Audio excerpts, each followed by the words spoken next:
Hello दोस्तों, आज हम पढ़ने जा रहे हैं बहुत इंपॉर्टेंट LCR सीरीज सर्किट है ना। अब तीनों कंपोनेंट को लगा दो, L inductor, C capacitor, R register, LCR। ठीक है, इनको हमने सीरीज में जोड़ा हुआ है किसी एक्सटर्नल AC सप्लाई से। ठीक, इनको भी हम फेजर डायग्राम से ही सॉल्व करेंगे। इसमें भी पिछले तीनों सर्किट्स की तरह में क्या करना है, इम्पीडेंस निकालना है। इम्पीडेंस अब आप जान गए होंगे, नहीं जाने तो कोई सा भी LR CR पिछला लेक्चर देख लेना, है ना। इम्पीडेंस निकालना है कि भैया इसका टोटल नेट इफेक्टिव रेजिस्टेंस कितना हो गया, जो रेजिस्टेंस जैसा इफेक्ट दिखाएगा L C और R को मिला करके। एक चीज़, दूसरा करंट का एक्सप्रेशन निकालना है। करंट और वोल्टेज में क्या फेज है वो भी हमें निकालना है। क्लियर है ना। तो चलिए भैया शुरू करते हैं, शुरू हो जाओ। इसमें वोल्टेज मान लो हुआ VL, ये V है टोटल, ये हुआ VC और इसमें खर्च हुआ VR। ठीक है, इससे पहले आपने VL VC LC LR CR ये लेक्चर जरूर देखना, है ना, क्योंकि फेज डिफरेंस उसमें हमने बताया था अच्छे से। चलिए फेजर डायग्राम से कैसे सॉल्व करते हैं। एक रेफरेंस लाइन बना लो, this is a reference line जो होती है VR की, क्योंकि हमें पता है कि प्योर रेजिस्टिव सर्किट में क्या होता है कि रेजिस्टेंस और जो वोल्टेज होता है एक्सटर्नल वोल्टेज वो सेम फेज में होते हैं। हमने करंट का एक्सप्रेशन भी निकाला था प्योर रेजिस्टिव सर्किट का।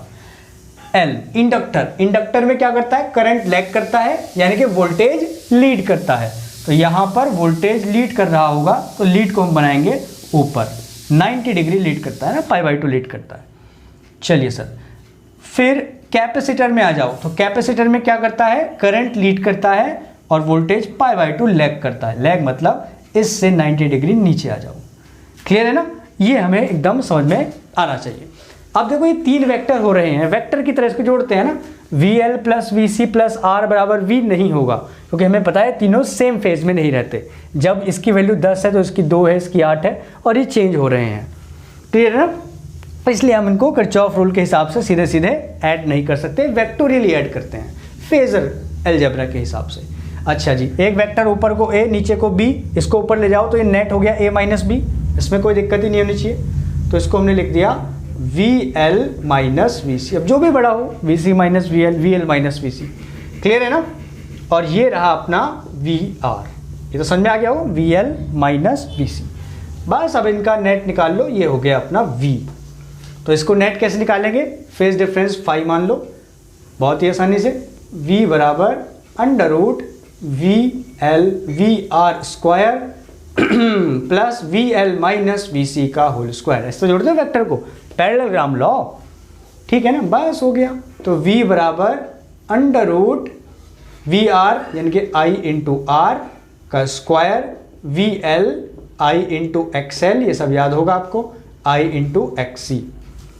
ठीक है, इसको मिटा दें, इसको मिटा देते हैं। चलो चल छैया छैया छैया।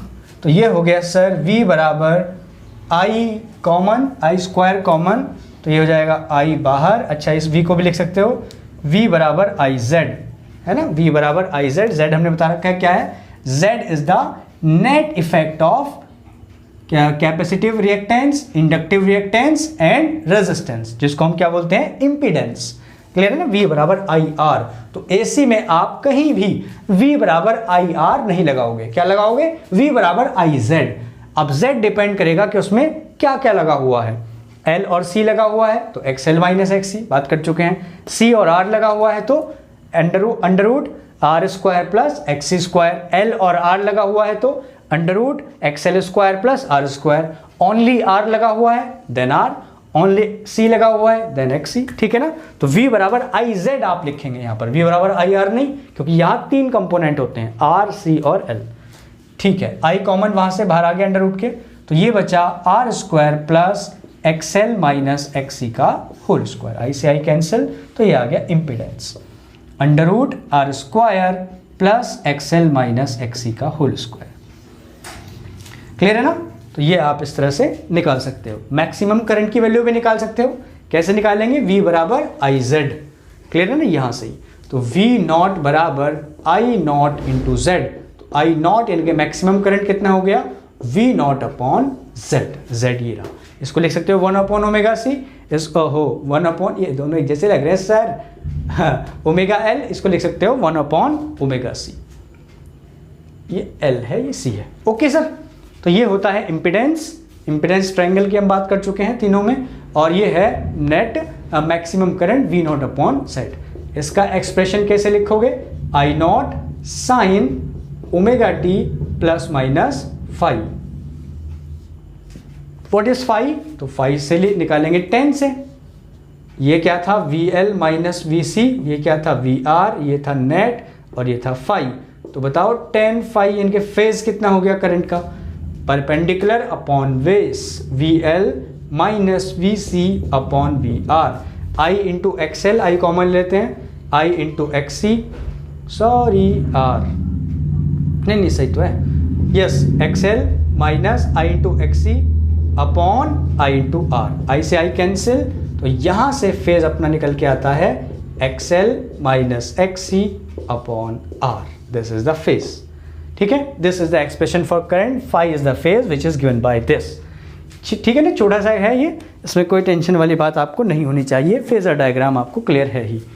ठीक है, चलिए अब पावर निकालते हैं कि LCR सर्किट में कितनी पावर डेसिपेटेड होती है।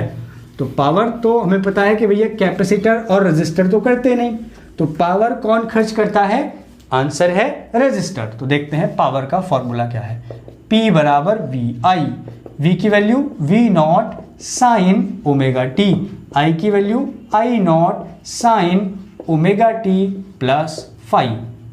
ठीक है, इसको हमने लिखा V0 I0 sine omega t, इसका फॉर्मूला खोल दो, साइन A प्लस बी का, sine A cos B plus cos A sine B,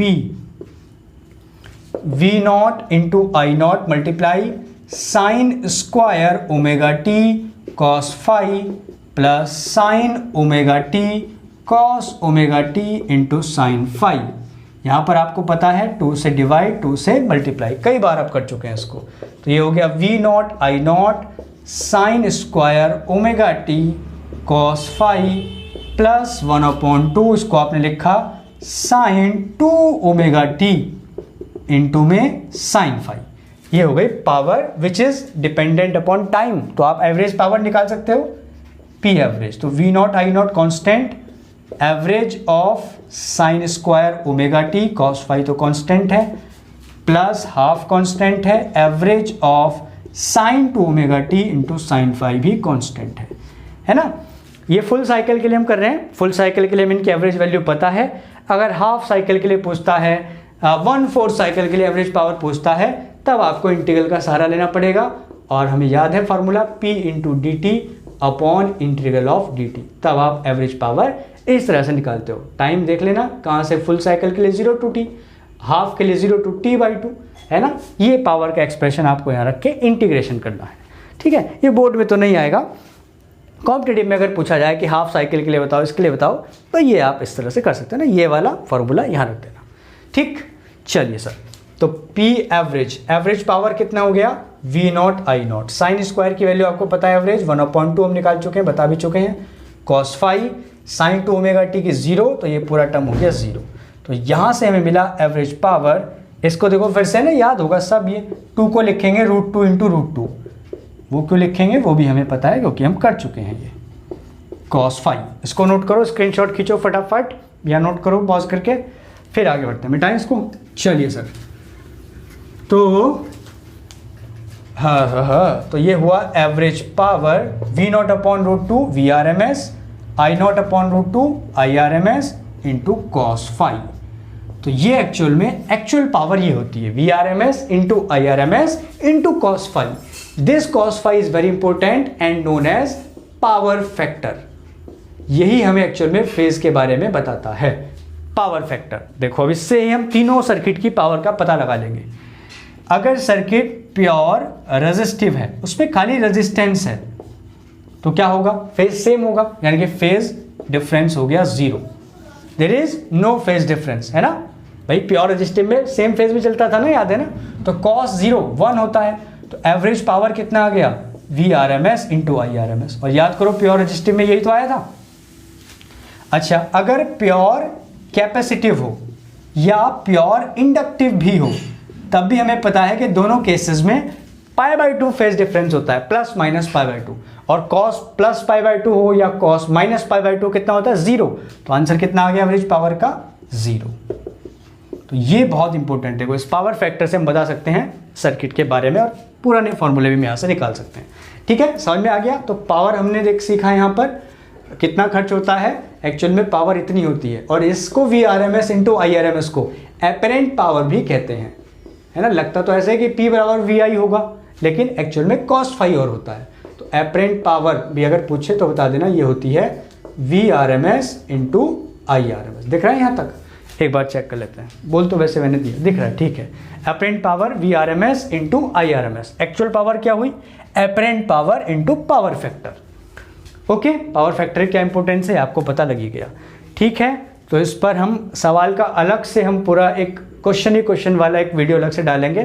ठीक है, उसमें सिर्फ क्वेश्चन होंगे, टॉपिक यहाँ से पढ़ो, उसमें सवाल लगाएंगे 10-12 सवाल। ठीक है, हर एक टॉपिक के रिलेटेड उसका हम सीरीज अलग से बनाएंगे। अब सारा कोर्स लगभग हो गया हमारा ख़त्म। इसके 2-3 टॉपिक और बचे हैं, 1-2 बचे हैं, एक क्वालिटी फैक्टर और एक बचा है ट्रांसफॉर्मर इस चैप्टर के। बाकी हम करा चुके हैं। ठीक है बच्चों, तो टाटा बाय बाय और टेक केयर।